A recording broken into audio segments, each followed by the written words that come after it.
Hello, welcome back or welcome to my channel. It is Sunshine Lorena.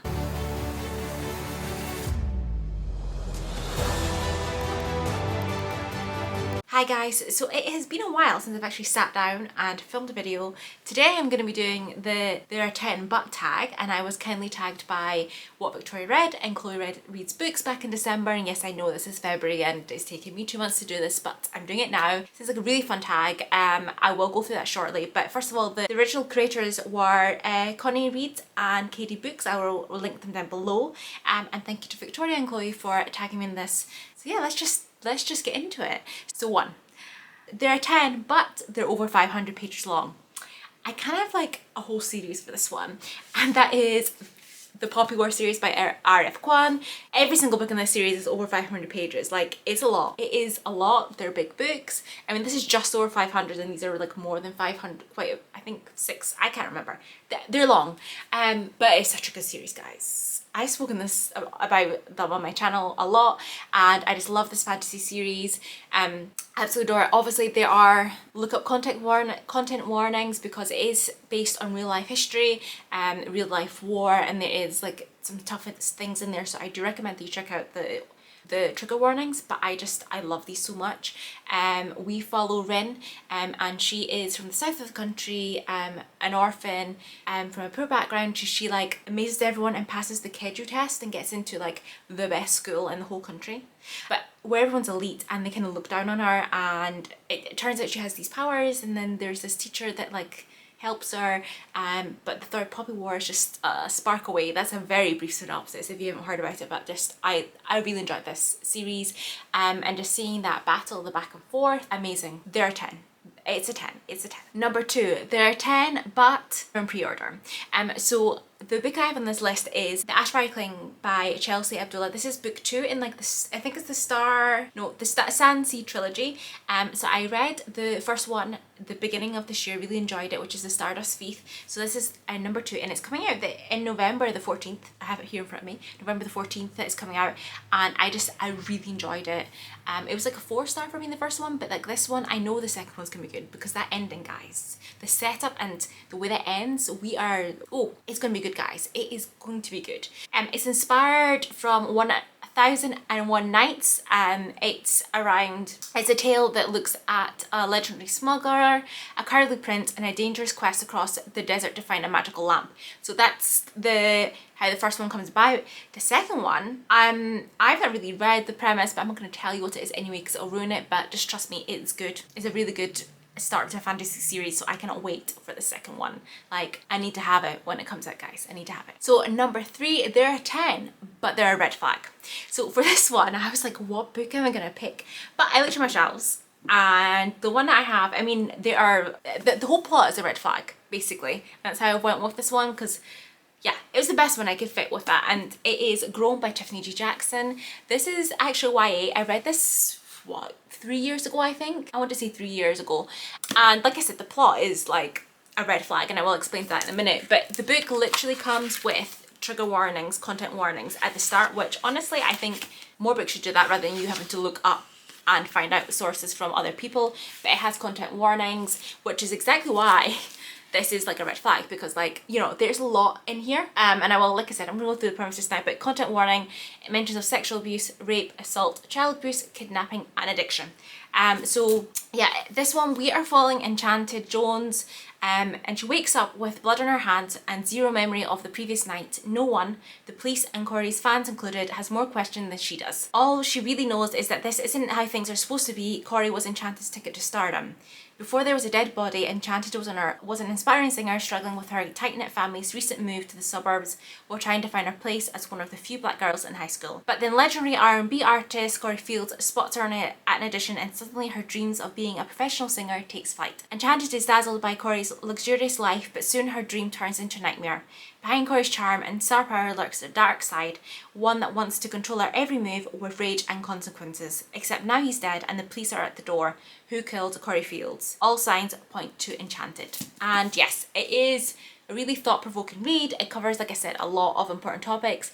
And actually what it covers in here, I think it's good that it's a YA to kind of expose younger people to certain situations, and that's why the whole thing, yeah, like I said, loads of red flags throughout this book, so that's why I chose it. So number 4, they're a red flag, but they're over 100 years old, so obviously a classic. And I was like going through the classics that I've really loved, and apparently most classics that I enjoy are like around the 1930s or like late 1920s, which obviously means they're not 100 years old, but clearly that's the classics I seem to be drawn to, so that is a lesson for me. The one I did choose was Frankenstein by Mary Shelley.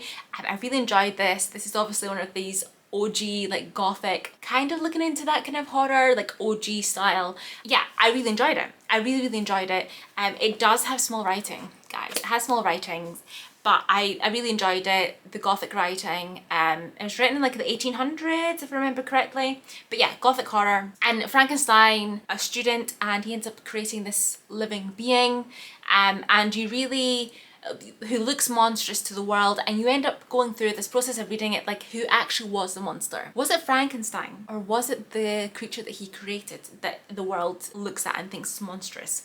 And I just think it was really good. It's a really good read. If you haven't read it, I definitely recommend. Number 5, so there are 10, but they were studied in school. So this one is, I've never seen anyone else really study this school, but if you're from Scotland, let me know if you did study this at some point.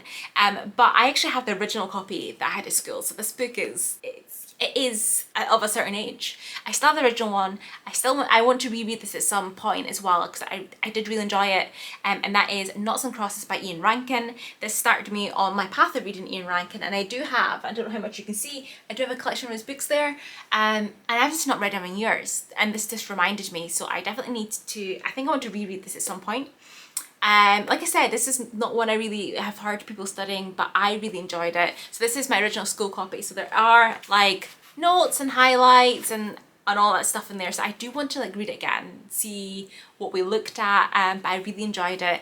But if you don't know, this is the first book of Inspector Rebus. He is a detective. They're set in Edinburgh, the books, a crime detective, and this one, I can't remember what the actual plot was in this one, because I've read so many of them that, you know, lots of things happen. But this one, so the premise of this one, and in Edinburgh of all places, I mean, you never think of that sort of thing happening in Edinburgh, do you? That sort of thing is the brutal adoption and murder of 2 young girls, and now a third is missing, presumably gone to the same sad end. Detective Sergeant John Rebus, smoking and drinking too much, his own young daughter spirited away south by his disenchanted wife, is one of the many policemen hunting the killer. And then the messages begin to arrive. Knotted string and matchstick crosses, taunting Rebus with the pieces of puzzle only he can solve.